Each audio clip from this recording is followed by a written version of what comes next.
Place your offerings for Aletheia. We will decide if they're worthy at our will.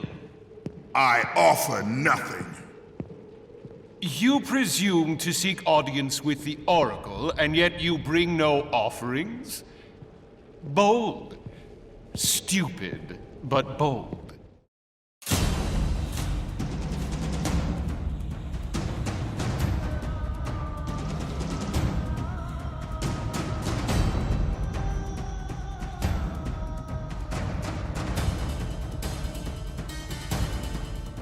You must have good reason to seek the Oracle, carrying such a mark. Return when you have brought appropriate sacrifice.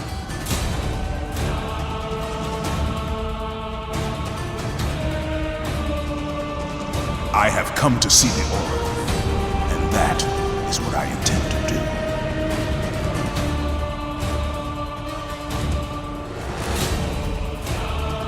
I would have liked to hear your story, warrior. It is a shame you failed to see reason.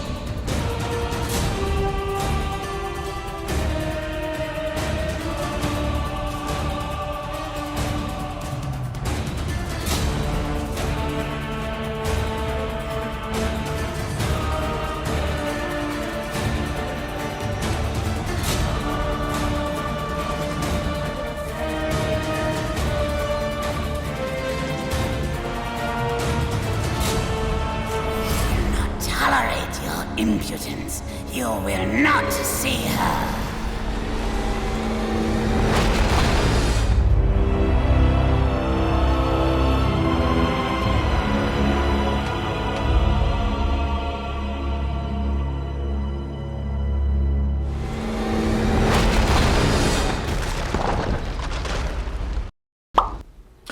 And welcome back, ladies and gentlemen, to Let's Play God of War Ascension. We are jumping right into it. We are in a boss battle with Castor and Pollux, aka the Gemini twins, the usurpers of the Temple of Delphi. The first part of this fight is simple. It's not even a fight. Just run towards the camera, do the things you have to do, you know, use your Blades of Chaos to swing on things. Just make sure you don't die. You got to get to the arena to actually fight Castor and Pollux, so... This is pretty cool. I do like this this set piece boss fight a lot. It takes a lot of advantage of the time gimmick that the Temple of Delphi has been using this entire time, and it's really good. I like this boss fight. It's not the most difficult thing. I do mess up a few times though, as you'll see, but I really enjoy this this fight a lot. So go ahead and do this this QTE here to get up to the actual arena. And you may be a great warrior, but you have no place in our temple. You will never see the Oracle.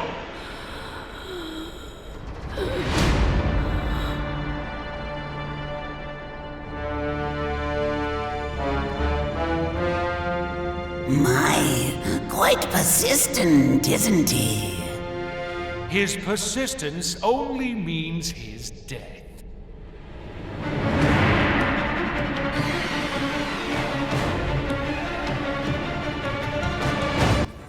Okay, now we can actually get started. Go ahead, use R1 to grab a rock and throw it at Castor and Pollux. This is to show you that Castor and Pollux are susceptible to rocks that you can throw. You can create rocks to throw at them by attacking the pillars that are all around the arena. Sometimes Castor will be attacking those himself, but you can also attack them with your Blades of Chaos to actually bring them down and get some rocks to, you know, toss at Castor and Pollux. They have a few moves at their disposal in the first phase of this fight.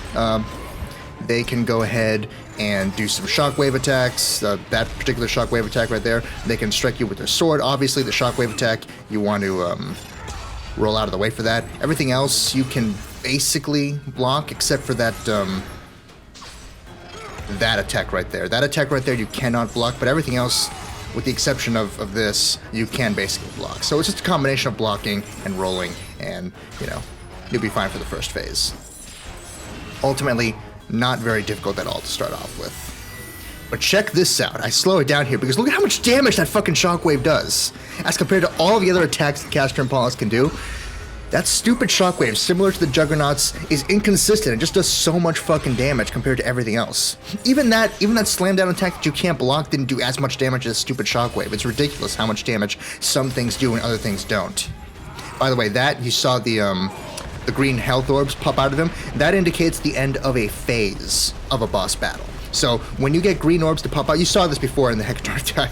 I fell there accidentally. You saw this before in the Hecatoncres boss fight, but when green orbs pop out of big powerful enemies that you fight, that means that a phase of the fight is over. So you saw those green orbs pop out of Castor and Pollux, and then he starts doing this. That indicates that the first phase of the fight is over, and then we're moving on to the second phase of the fight, where he's going to switch things up a little bit, where he's going to actually start using his time powers to slow down parts of the arena. So you might want to make sure you're not standing in those parts of the arena, or else, you know, he will be able to easily attack you, because he's going to move at regular speeds, but you're not. So Castor and Pollux also occasionally do some sort of a weird shockwave thing where they destroy all the pillars around them. It doesn't really hurt you, I think, but it does bring all the pillars down to create more rocks for you to throw at them. The rocks do stun Castor and Pollux. I missed that rock there, a perfect opportunity to do some stun damage there and get some extra damage in with my Blades of Chaos, but I didn't take advantage of it because I didn't even see that rock there. Yeah, that particular rock there, I completely forgot that it was there and didn't take advantage of it. I could have taken advantage of it and probably saved myself some hassle, but anytime you see a rock in this arena when you're fighting Castor and Pollux, make sure you absolutely use it, throw it at them. It does stun them and does, you know, kick them out of basically every single attack they do. So look at that. I avoid damage there because of the incredible iframes of the rolling. It's inconsistent. Sometimes I would avoid damage, sometimes I don't. I don't know. Anyway, you may also notice that this is going to be the shortest video of the series, because this video is just this boss fight. This boss fight and then a little bit more after this boss fight. We just finished another phase. You saw that more green orbs popped out of Castor and Pollux there, so we're moving on to the next phase of the battle. I will not allow you to continue. But you can't really stop him anyway. So this phase of the fight, Pollux is going to start to attack now by shooting those blue beams at you. You can block those. You can also parry them back at him. That'll be very important for the end of the fight. Not so important right now. This whole part of the fight here is just about survival and knocking down pillars as you approach him. Eventually, it's either that specific pillar or whatever third pillar you knock down that causes him to fall back down to the arena and continue on with the fight. In this phase of the fight, Castor is now going to start doing a dash attack. That dash attack is pretty devastating and kind of difficult to avoid. You can do it by just rolling out the way. I'm pretty sure you can also block it too, but I don't take advantage of that. I just do the rolling, and it paid off for most of the fight, but then at the very end, he managed to fucking get me. I mean, you're gonna see it. There it is. He managed to fucking get me out of one of those rolls, because the iframes are just... You never know.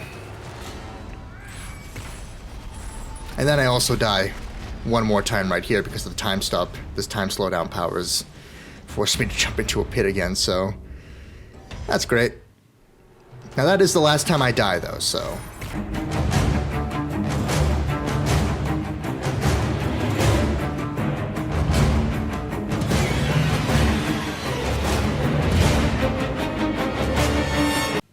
See how the rock attack actually knocks him out of any attack in the dash.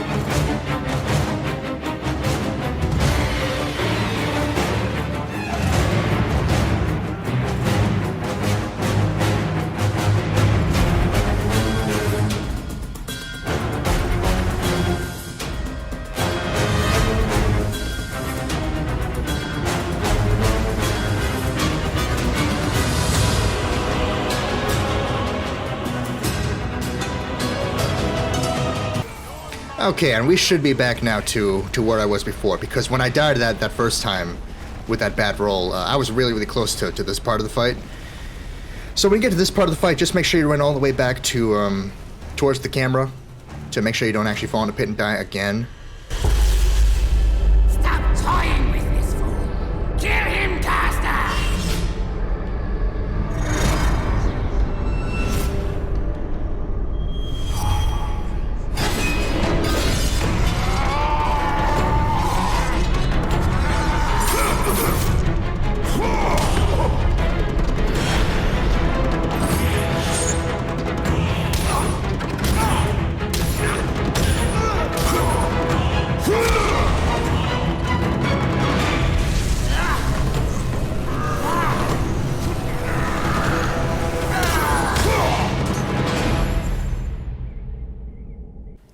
Okay, Castor is dead, but Pollux is very much alive. So now we have to deal with him. Pollux's main thing is going to be those blue beams that he was shooting out in a previous phase when he was on top of the pillars, when he and Castor were on top of the pillars. He's also going to occasionally try and attack you with Castor's weapons, using his own magic.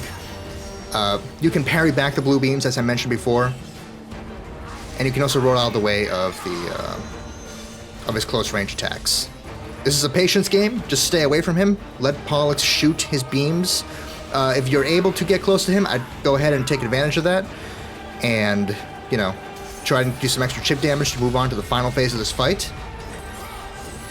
But as it stands, this is basically a patience game. Just keep parrying beams back at him. If you're able to get close, go ahead and do that. But otherwise, this is a slow-paced part of the fight that is much easier than the phase of the fight where Castor was dashing around and kind of difficult to dodge out of the way from. A very fun boss fight, and a very fun, chronologically early boss fight for Kratos to take on with a very unique gimmick. I like this fight a lot. When Pollux does this and destroys half of the arena with his time stop powers, with his time slowdown powers, you're in the last phase of the fight now. So Pollux is now going to give up on doing close range attacks and is just going to do the blue beam attacks that you can parry back at him.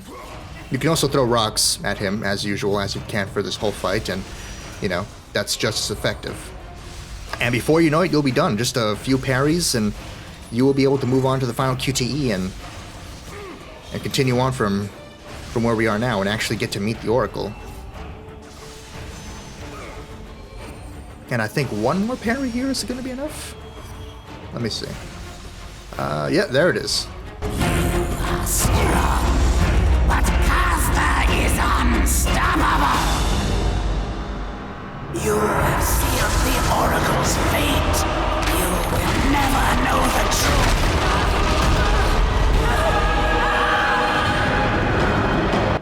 You are timed here, so very quickly defeat Castor and Pollux. Right now, you have to attack or else the entire arena is going to fall and you will die. So just keep attacking fast, and we're done.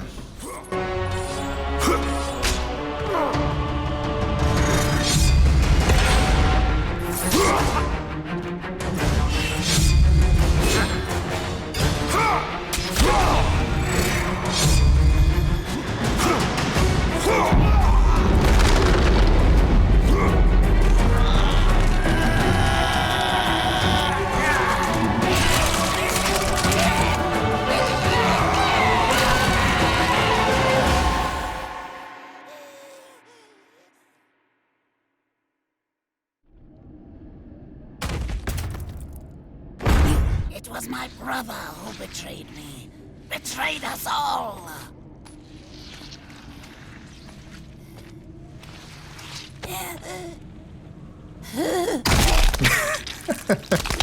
Jesus. Oh, God.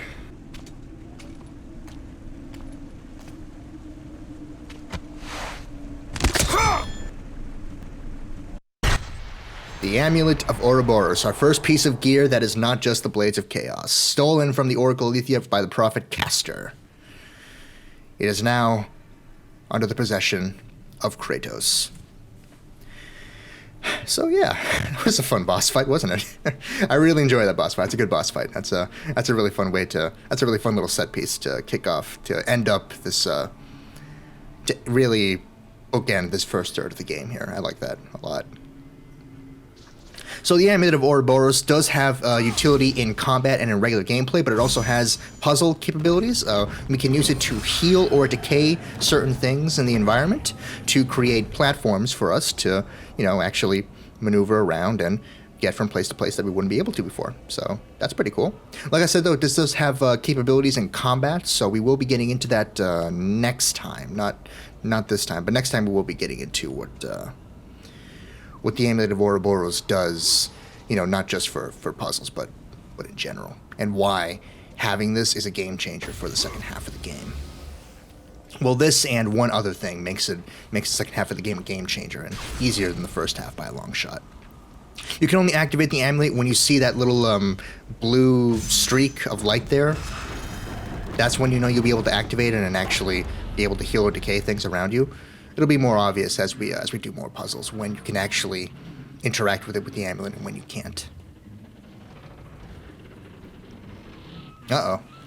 Oracle does not look good, so let's go and get her. But before we do that, let's also open up our first decayed chest. Decayed chests can be reconstructed with the amulet of Ouroboros.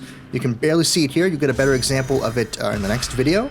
But you can use the amulet to repair chests, open them. There are 7 in total. We'll be getting into more next time. Here is a cutscene to end things off. Alethea.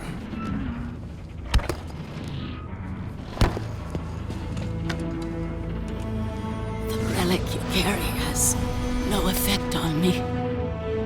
Then I fear you are beyond aid. Do not worry. The situation before me is clear. I have waited for this day. Your thoughts are clouded and your mind conflicted, warrior. I can feel it. You seek the truth? Yes. So be it. But remember, the truth always comes with a price.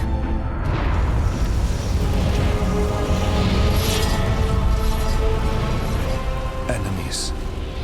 Innocent. Kin.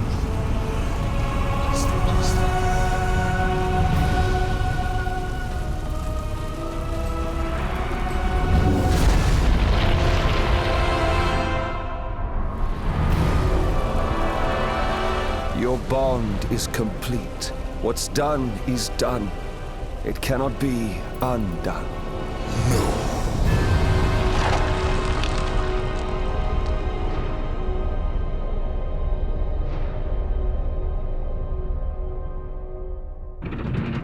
The Furies infect your mind because you run from your oath to Ares. They will stop at nothing should you resist. So the Shade speaks the truth. The intentions of Orcos are pure, Orcos? But he is a Fury. and he will play his part in time.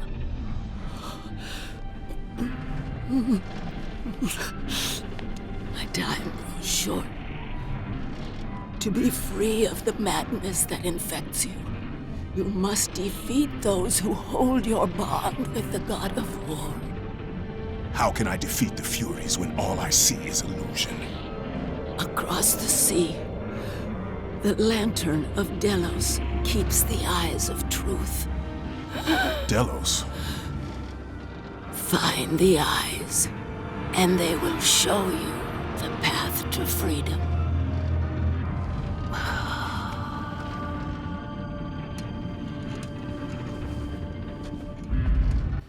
See you all next time, ladies and gentlemen. Bye-bye.